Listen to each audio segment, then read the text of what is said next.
Okay, hello everyone and welcome to this Meanwhile Elsewhere on China's Communist Revolution in 1949. So this Meanwhile Elsewhere is going to focus on Mao Zedong, and this is one of his quotes from 1927. And he said, "A revolution is not a dinner party or writing an essay or painting a picture or doing embroidery. It cannot be so refined, so leisurely and gentle, so temperate, kind, courteous, restrained and magnanimous. A revolution is an insurrection, an act of violence by which one class overthrows another." Now, what we're going to learn about in this lesson is about the China's Communist Revolution in 1949 and the impact of that communist revolution and the rule of Mao Zedong up until his death in 1976. So the main historical concepts that we're going to focus on in this learning, we're going to talk about communism. So it's going to be a really good case study of communism. Communism is a political system where people should be equal. It doesn't always work out like that. Businesses and means of production are controlled by the government. We're going to learn about a revolution. When a government is forcibly changed or overthrown, it can also refer to a very big or a sudden change. We're going to learn about a nationalist, someone who is proud of their country and supports the dominance and power of their country over others. We're going to learn about class and how society orders people into different groups according to their status. We're going to find out about the word nationalise, which is when a country takes control of farms and businesses in a country, and this often happened in communist countries. I'm going to learn about the idea of nationalisation in this online lesson. And then we're going to talk about a peasant, which is a poor farmer, generally with low status. So here's a timeline which shows you some of the events that are going on in China with China's Communist Revolution and how that links in with the work we're doing on the Cold War. So in 1911, there was a Chinese Revolution and the end of the Qing dynasty, which had ruled China for a very, very long time, indeed, hundreds and hundreds of years. 1931 was the Mukden incident, which saw Japan take control of the Chinese area of Manchuria. In 1937, war broke out between China and Japan in the so-called Second Sino-Japanese War, and that ran alongside the Second World War that took place from 1937 to 1945. The Chinese Civil War happened between 1946 and 1949, and that led to the Communist Revolution of 1949, where Mao Zedong took over. And then some key events that we're going to learn about later on is in 1958 was the start of the Great Leap Forward, which was an industrial and agricultural program in China. 1961, of course, was when the Berlin Wall was built. 1966 is the Cultural Revolution in China, which saw huge changes to culture in China and the attack on the so-called Four Olds. And then in 1976, we saw the death of Mao Zedong, and he was eventually replaced by somebody called Deng Xiaoping. 1989 was the fall of the Berlin Wall. So let's have a look at some key stages in the Chinese Communist Revolution. So in 1911, there was a revolution in China and the ruling Qing dynasty was overthrown, and that led to years of instability, including a time in the 1920s where China broke up into lots of different regions and small areas controlled by people who were warlords. In 1931, the Mukden incident saw Japan take control of Chinese Manchuria, and you can see where Manchuria is on that little map in the northeast, top northeast of China. In 1937, the Second Sino-Japanese War broke out between Japan and China, and that lasted until 1945. And then from 1946, there was a Chinese Civil War, which was fought between the nationalist government, sometimes known as the Kuomintang, and that was controlled by Chiang Kai-shek, and then the Communist Party that was led by Mao Zedong. And you can see there the sort of two kind of key sides in the Chinese Civil War. Now, eventually, the Chinese Communist Party was victorious in the Chinese Civil War, and in October 1949, Mao Zedong, who was known as Chairman Mao, became the new leader of China, and China became communist. Now, China is still communist today, although it is quite different to the sort of communist revolution that Mao created in 1948. Other communist countries that still exist in the world today are Cuba, North Korea, Vietnam, Laos, and of course China. So we're looking at this to really strengthen and enhance our understanding of the concept of communism, which obviously we know that during the time of the Cold War, the Soviet Union was also a communist country.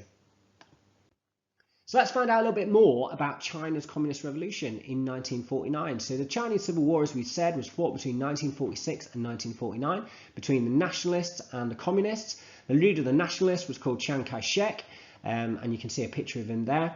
And Mao Zedong was leader of the Chinese Communist Party.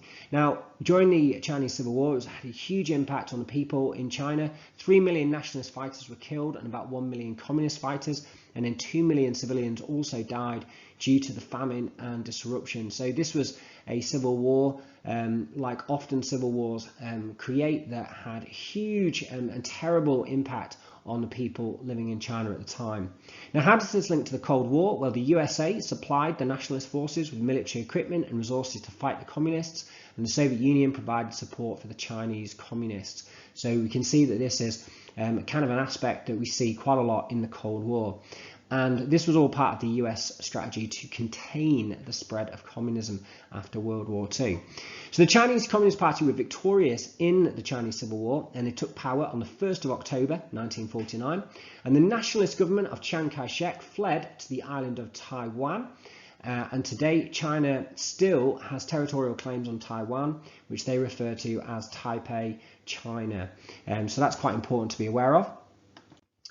Here shows you a map of where Taiwan is, so just off the east coast of China, and then you can just see there in terms of your geography some of the key information about China. The capital of China is called Beijing, which literally translates as northern capital, and then you can see other places that are around China, like South Korea and Japan, for example, and then down there in the Philippines as well. So why were the communists victorious in the Chinese Civil War? Well, they had a lot of popular support. Mao and the Communist Party had strong support from the peasants and the working class within China, who were the majority of the population. The Chinese Communist Party promised land reform and economic equality. So that's a typical idea for communism, and that appealed to many poorer people. In terms of military strategy, Mao was a skilled military strategist. He used what's called guerrilla warfare tactics to wear down the nationalist forces, who had superior numbers and equipment. And the CPP also had support from the Soviet Union, who provided military aid and training during the actual civil war itself. There were some weaknesses of the nationalists. So the nationalist government of Chiang Kai-shek was weakened by corruption, inflation, factionalism, which meant there's lots of different groups. They couldn't all agree on different things, and that made it hard for them to control, China being such a large country.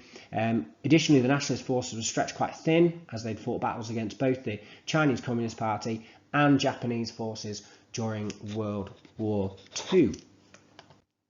So what happened? So in October 1949, Mao Zedong and the communists took control. So there was quite a lot of political changes that took place. So China became a one-party state. It essentially became a dictatorship, and that's quite typical of what happened in the Soviet Union when they had a communist revolution.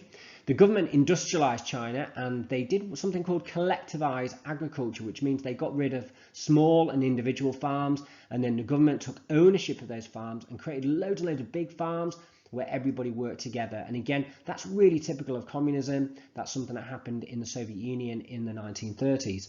Now, in 1958, the government launched something called the Great Leap Forward to change and transform industry and agriculture. But this policy led to chaos and millions of deaths, and there was quite a lot of criticism in China against Mao Zedong at the time, who sort of retreated from political life for a few years in the early 1960s. Now, one policy was what was called a war on the four pests. It was a campaign to make people kill rats, flies, mosquitoes, and sparrows.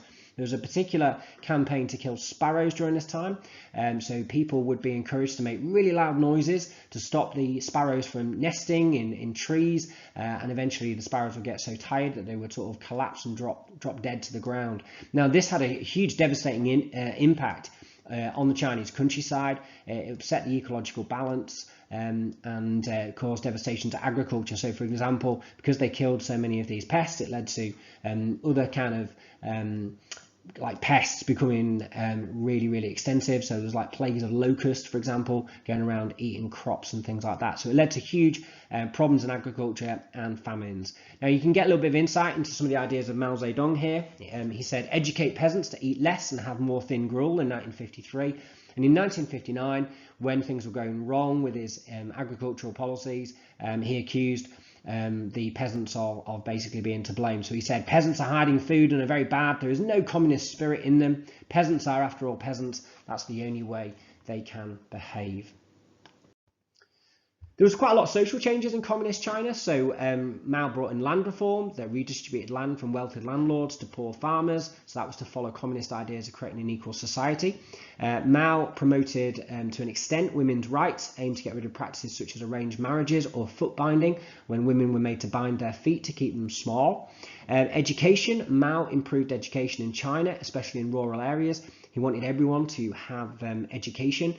So that's another important change that happened. And he sought to improve healthcare with a focus on preventative medicine and promoting good hygiene. They even sent round doctors which had very basic training into the countryside, who were known as the barefoot doctors. Other important changes that took place in 1966, for example, China launched what was called the Cultural Revolution to get rid of any opposition to Mao or the Communist Party. Now, just before the Cultural Revolution was launched, Mao had made sort of a big return to political life by famously swimming across the Yangtze River along with 5,000 other people. Mao was a great swimmer, and that's something that he was one of his kind of hobbies and one of the things that he was sort of known for. In the Cultural Revolution, they attacked the so-called four olds, which were old habits, old culture, old ideas, and old customs. Now, during the Cultural Revolution, Mao actually encouraged students and young people to form groups that were known as the Red Guards, to attack opposition. Students were even encouraged to attack their teachers, and there were some horrible examples of teachers and schools actually being killed by their students, and this was encouraged in the Cultural Revolution.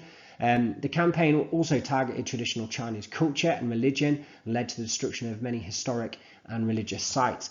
The Cultural Revolution led to huge violence and chaos. Schools, universities, things like that were closed down. Millions of people were sent to labour camps. And the campaign only really ended after the death of Mao in 1976. So that was a really important and significant event, the Cultural Revolution.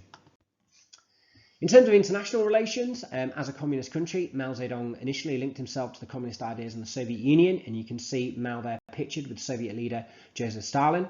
In the 1950s, the government forged close ties with the Soviet Union, but that relationship soured in the 1960s with Mao falling out with Soviet leader Nikita Khrushchev, Mao thought that Khrushchev was not faithful to communist ideas, and that led to a huge split in the international communist movement. Very famously, you might want to find out a little bit more about this, but Mao once humiliated Khrushchev by inviting him to swim when Khrushchev visited Mao in China. And Khrushchev couldn't swim, and Mao was obviously, as we've heard, was a great swimmer, and Khrushchev was kind of like left sort of paddling at the side of the swimming pool with some armbands, and Mao kind of used this to humiliate Khrushchev.